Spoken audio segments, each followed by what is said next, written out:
చెరువులోనే బతుకమ్మ నిమజ్జనం ఎందుకు చేస్తారో మీకు తెలుసా? బతుకమ్మ వెనకాల దాగి ఉన్న సైన్స్ ఏంటి?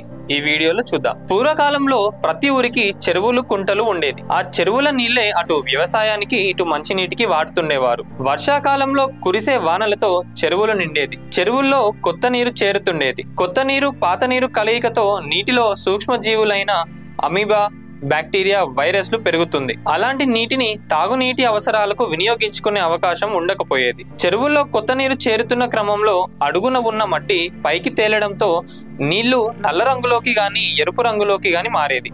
వాటిని మంచినీటి అవసరాల కోసం వినియోగించే అవకాశం ఉండేది కాదు. ఒకవేళ ఆ నీటిని వాడితే ప్రజలకు కలరా, మశూచి వంటి వ్యాధులు బారిన పడేవారు. అందువల్ల కొంతకాలం చెరువుల్లో నీళ్లు వాడకపోయేవారు.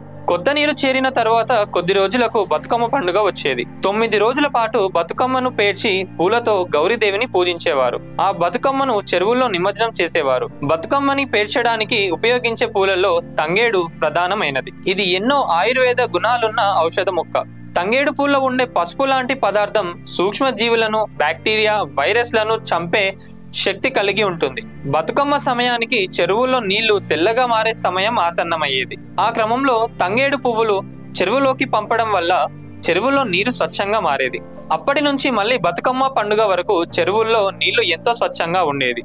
ఆ నీరు తాగిన ప్రజలకు ఎలాంటి రోగాల బారిన పడేవారు కాదు. బతుకమ్మలో ఇంత సైన్స్ దాగుందన్నమాట.